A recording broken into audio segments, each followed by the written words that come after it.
Hey friends, I'm Shy Fox and today we're doing a tutorial on how to make emotes for Twitch and also badges. Some of you guys might know me from Twitch. I'm Shy Fox on Twitch. You guys can come by and see me live stream there if you like and ask me questions, but we're going to get into it today. We're going to go through a whole tutorial on this. I'm going to show you step by step how I do it. Here are a bunch of emotes that I've previously made. You can see them here. Emotes can be really hard to draw because by the time you shrink them down to 28 by 28 pixels, a lot of people find that they get all distorted, you can't really tell what it is, and it looks kind of weird. So the things that I'm going to teach you today are going to help you learn how to draw so that you're preparing for that eventual shrink down of 28 by 28. Also, before we go any further, if you can give this video a like and subscribe, that would really help me out in making more videos like this one. But before we get to drawing on the canvas, there's a really important step that we can't forget. So step number one is find references. So when it comes to finding references, the purpose of this is to give you a guide of how you could go about drawing whatever it is you're going to draw. A lot of people think you need to draw things from your head. That's simply just not the case. So go out there, go on Google, search for some things that are going to give you some inspiration, maybe an art style, and use those to make your emote look the way you want. Also, I'll be doing an emote giveaway, so if you want to be a part of that, I'll be going over the details for that at the end of the video. It's important not to copy exactly what you see. I suggest using multiple references so that you can take a little from each to make your own creation. It's also very important that you don't trace anybody else's emotes or anybody else's work. That's considered stealing. Do not trace, just use for inspiration. No. Here are some of the references I found for the emote I'm going to show you today. I was envisioning kind of like a hype emote, but without the word hype, so more of a cheering emote. I've got confetti here. I've got some chibis that I searched in Google, like chibi cheering is what I searched. I'm like, okay, these kind of capture an expression that I might go for and even an art style that I might go for. Step two is going to be to prep your canvas. I'm going to go to File, New, and get started here. I like to do my canvas size for my emotes at 500 by 500. My badges I do at 400 by 400. They're a little smaller. And then the resolution at 90. 300 I use for print. 90 is good for digital uses, like emotes. So I'm going to click OK. Now it's important to make sure you have a transparent background. You don't want to have like the paper layer that creates this like white background so that when you're done and you save it, you've got this white box. So make sure what you have is transparent. You can even just get rid of the current layer it comes with and start fresh. Your new layer will end up being a transparent one. So to get organized, I like to make a folder for maybe my sketch. Sometimes it'll just be a single layer that I have called sketch. And I'll need a folder eventually for my line work. I'll tend to call it LW, and a folder for my color, and I'll call that COL. Rearrange them. Line work needs to be on top, color can go in the middle, and my sketch layer can go at the bottom. I'm going to use this layer here for my sketching. I'm going to grab my pencil brush here. So now we can actually start drawing. If I'm drawing a character that is like a person, I'll start out with a circle. All right, nothing too fancy. We got ourselves a circle, and I'm gonna have the confetti at the top and hands raised up cheering. So I'm gonna bring that head down a little bit. I realized that I'm not sure what character I'm drawing, so I went over and grabbed this here. This is a character I've been using for my emotes. It's actually based on me, which a lot of streamers do. So I'm gonna be using this as my reference. So it's okay to go get references while you're drawing. You're like, oh, I don't have that, go find it. So I've got my circle layer. I've turned down the opacity so that I can draw over top of it on another layer. So I like to start by getting that jawline in. Sometimes you have to shrink down and make room. We've only got so much space. That's why emotes can be tough, such limited space. And for the other arm, I'm literally just going to copy paste it, and I'm going to flip it, put it on the other side so that they're symmetrical. In this case, I think it would look best if they were symmetrical. You can see I'm planning this so that I've gone all the way to the edges of each side of the canvas here. There will be no wasted space by the time I'm done with this. And up above the character, that's where our confetti is gonna go. If this was, let's say, drawn and finished this size and you had all this blank space on the sides here, like here and here, that just makes your emote even smaller. Your emote would actually probably end up being more like 26 by 26 pixels. So all the way to the edge is great.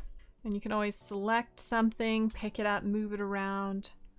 Similarly, select something, distort it, change how it looks so that it suits what you're trying to make it look like here. I'm actually going to distort this whole thing, make it a little narrower, and if I do that, the benefit is also I can make it bigger. So sometimes certain distortions can be in your favor for maximizing space. Let's add our confetti. Because our emotes are so small, we don't want to make the confetti super small. It won't show, so we need fairly sizable confetti pieces. If you can imagine, an emote goes down to 20 by 28 pixels, which is literally that. We could try some squiggly confetti pieces, kind of like our reference if we wanted to. I'm gonna stick with just the square ones. I like the simplicity of it. It'll be easier to tell what it is in a small size. And when you're making decisions for your emote, sometimes you really have to think about, what will this look like when it's small? Sure, it's recognizable in a large size, you know, but will it be recognizable as a shape? You're thinking of shapes. When it's tiny, will people know what that is? So for our sketch, some things to really focus on are keeping our details to a minimum, and keeping the face and the expression being the focal point of it and making that as large as we could. As you could see, I was trying to maximize that aspect of this as I was sketching it. Bigger eyes is also a really good one. In this case, they're kind of closed here, but they're still big and they're going to be dark and they're going to be noticeable at that small size. So emphasizing eyes is really important. Our emotes should be mostly the face. The face should take up at least half the size of the emote, and I would say in this case that's about true. The head is about half the size of our emote here. We don't want to see full bodies in emotes. There are exceptions to this.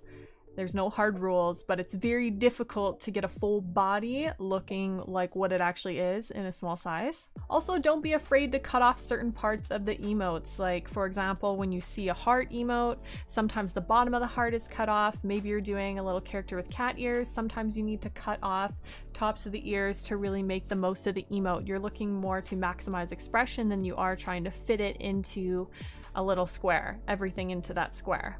At this stage, I'd say our sketch is done and we're gonna move on. So step 2 is gonna be the line art. And by 2, I totally meant 4. I'm gonna merge my sketch all together, and I'm also gonna turn down the opacity of it so I can do some line art over top. Now inside of my line art folder, I'm gonna create another layer, but it's not just any layer, it's a vector layer, and this is really important. Now I go over line art and vector layers and all this important stuff in another video on how to draw line art. So if you haven't seen that video, you might want to check that out, as I'll be referring to some of those things. So we're going to create that vector layer here, and this is going to allow us to move our lines around. You can't do that on a regular layer. You can't move them and adjust them like I'm going to be able to. You'll see what I mean. So when I do my line art, I like to take a pen, a solid pen tool, and I also like to draw with about a size 7 brush on my 500 by 500 canvas and go from there. I also like to do my line art on separate vector layers based on what I intend to color the line art afterwards. So for example, the skin is going to be lined in, ultimately I like to use like a dark red. So anything I envision dark red lines to be, I will use this particular layer for that. So here we go. The jaw, for example, here will have a dark red outline. Same with the mouth. Here's a fun little tip too. I was just thinking about this as I was drawing. Hands can be really hard. So I find if you make the thumbs little like stubby, and then you literally draw the 2 middle fingers together like that, and these other fingers sort of stretched out apart, in a lot of poses and expressions, that seems to just come across, I can't even do it. That seems to come across pretty okay in a lot of the, I can't do this, can you? Leave a comment down below. Can you do this? I cannot. I can draw it. Now, as I was talking about with the vector layers, there's a line I'd like to pick up and move. So I'm going to go to my object tool. I'm going to click on the line I want to adjust and pull it over. Ooh, it's like magic. Can't do that on a regular layer. So I want to pull that over so it's the same as this side. I kind of want them feeling like they're against the face there. I'm going to create another layer, a new one, and I'm going to use this to line the shirt because I intend to have bluish lines for the shirt. The shirt's going to be blue. I almost always do eyes on their very own separate layer. They're kind of special. Eyes always get special treatment. And I'm going to do one more layer for the confetti. The confetti is going to be different because I'm actually going to outline every one of these in a different color because all the confetti are going to be a different color. So I'm just going to afterwards go back and change the color of each of these squares basically. So our line work is done. Let's turn off our sketch layer. We could arguably even delete it at this point. We don't need it. It's important that your lines be relatively thick. If my line work was, for example, this thin, like all of it, you see how thin it is on the skin areas? If it was like that, it just would not show up at all in that 28 by 28 size. So it's very important that your lines be thick enough so that they'll at least come through at that small size. That's a very common mistake I see with beginner emote artists is they draw their emotes as if they're drawing it like a regular image size. They're not planning for that small size. So this is really important. Don't draw your lines too small, but the good news is if you draw in vector, you can go back like you just saw and I can change the thickness of the lines at any time. So that's a really cool feature. I'm actually going to use it at the later end portion of the coloring for something, and I'll show you what that's for when we get there. But we're moving on to step 5, that is to color. Now for the coloring, I'm actually going to use the exact colors from my emote. This one that I had made, my hug emote here, and I want the colors to be exactly the same because as a set, they want to look kind of unified. So I've got this here, I'm gonna pull it out and put it somewhere else so we can use it. What we're gonna do now is make our line work layer a reference layer. All right, so click the little lighthouse button. Again, if you want to know more about line art, how these things work, I go into it in that line art tutorial that I've made. And the next really important step then is after we've set this as a reference layer, we can make a new layer in our coloring folder and go to the bucket tool, but not just any aspect of the bucket tool, not the fill canvas, but refer only to editing layer. I got my settings here so that when I'm going to use my eyedropper tool, pull that color from the skin back to my fill bucket here for the refer only to editing layer and fill in the sections of the skin that I need filled in. It's like magic. It's a real time saver. We don't want emotes to take forever. So this is a trick I highly recommend anyone to use. I talk about this in my how to color faster video as well. This is something I go into detail in that video. All right, so I'm also going to steal from my reference here, which is my other emote, the shadow color of the skin, and I'm going to start filling that in.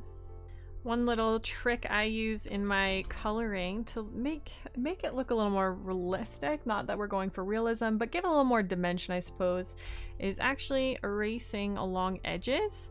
Sometimes that can give a really nice effect. So edges where the shadow meets, we can sometimes just take away the immediate shadow. Could do it right here along the cheek too, or the sides of the neck if I wanted. Might not do all those places. I think it looks okay in this one. I'll keep it for now. And if you're not quite sure how to color, remember you can look to your references even for coloring style, not just for the sketch, but how were they colored? How were these images colored so that you can learn from them and maybe try a similar style. That's how I learned this edging strategy, as I noticed it in other people's emotes and I was like, huh, that looks cool. I'm gonna try it in mine.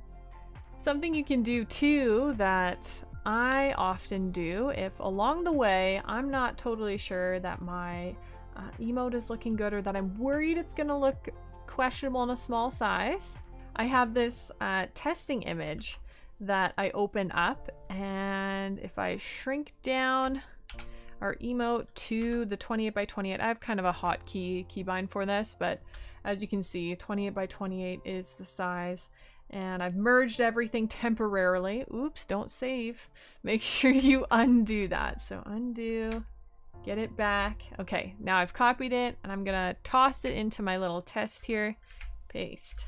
Okay, and I've only colored a little bit of it, and depending on what screen you're literally watching this video on, if you're the 50% of people watching on mobile, you're gonna be like, what am I looking at? No? That's okay. Emotes are really small.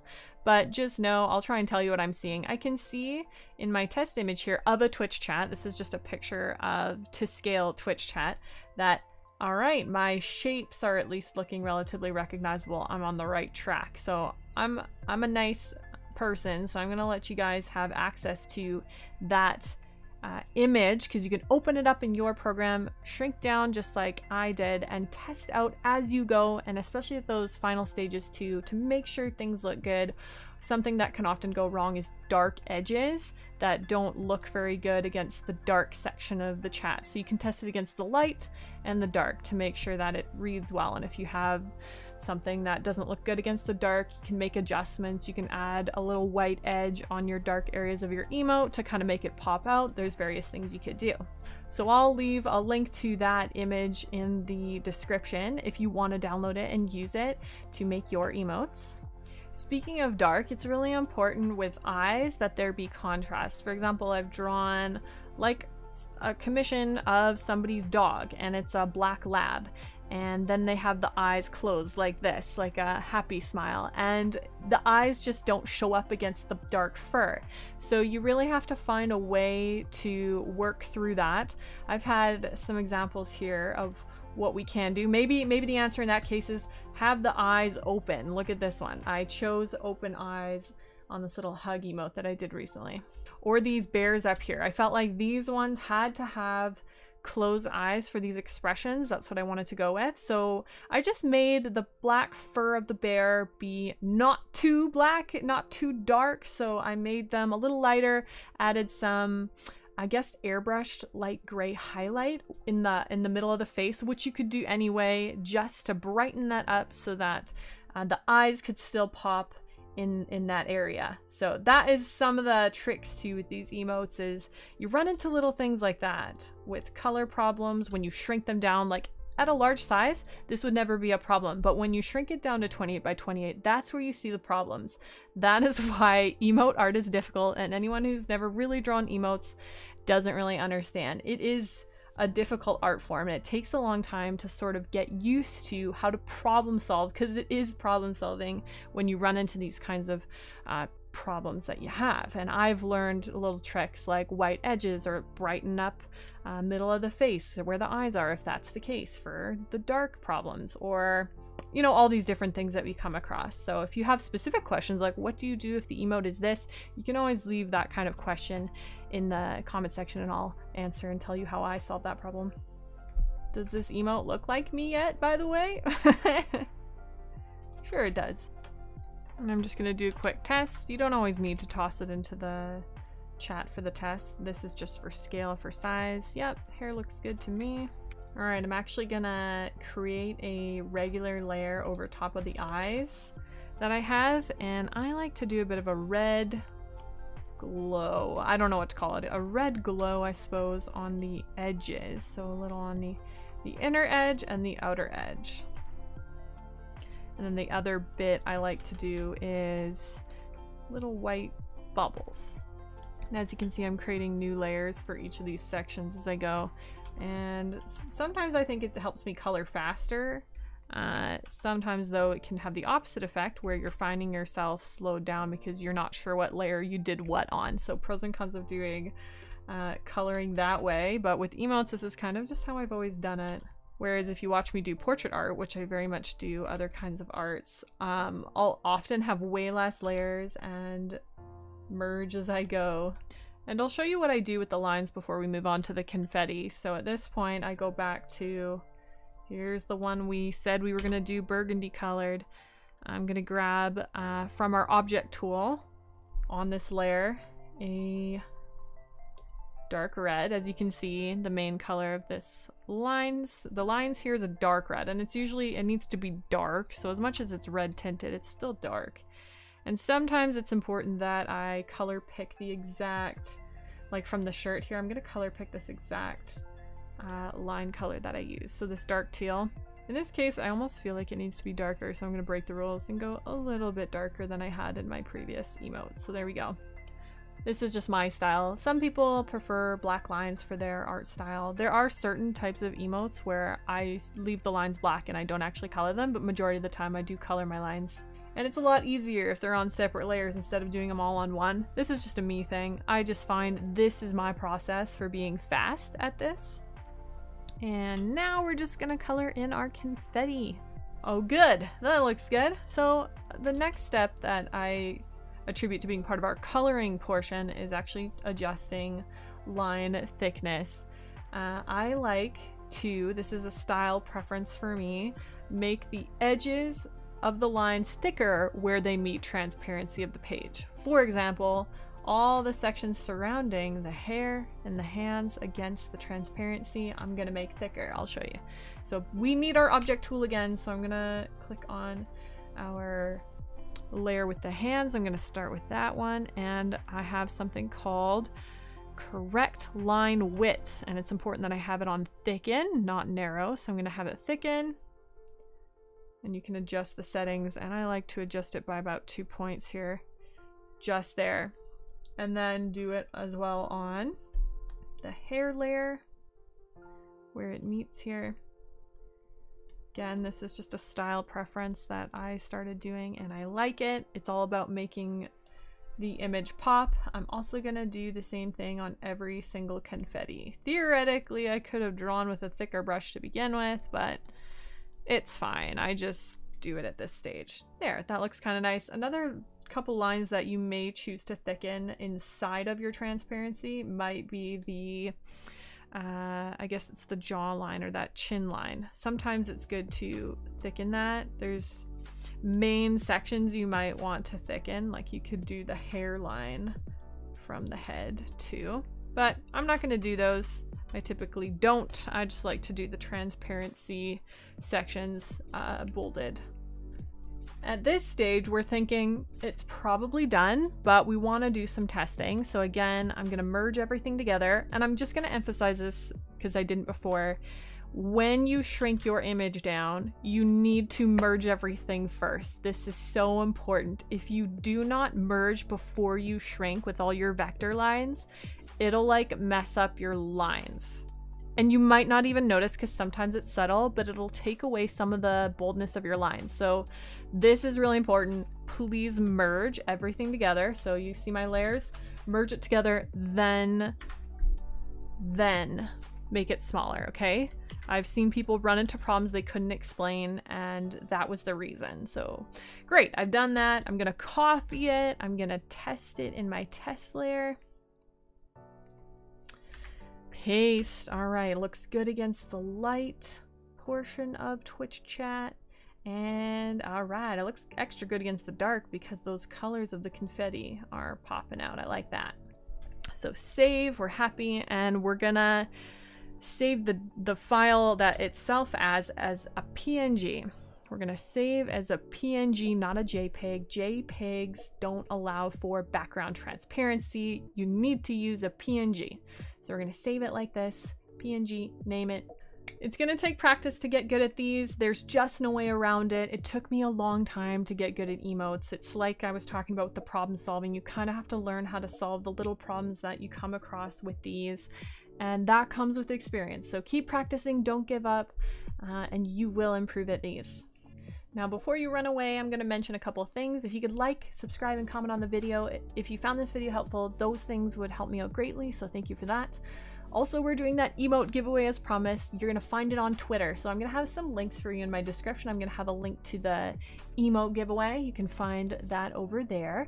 And you can also find the links to the 2 other videos that I mentioned, my line work tutorial video that plays a big role in creation of emotes, as well as the how to color faster. I mentioned that, and there are tips that will help you do that for these emotes as well. So definitely recommend both those videos too if you're trying to get better at emotes. I will also have links to all my social medias, and you can check me out on there and check me out on Twitch, of course. There'll also be that link to that test image I've promised so that you guys can test your emotes against the pretend chat that's actual to scale size. So thank you guys so much for watching today. I hope you liked the video. Let me know if there's any other videos you'd like to see me make. I do appreciate taking your guys' ideas and making them. I hope you have a great day and take care. Bye, friends.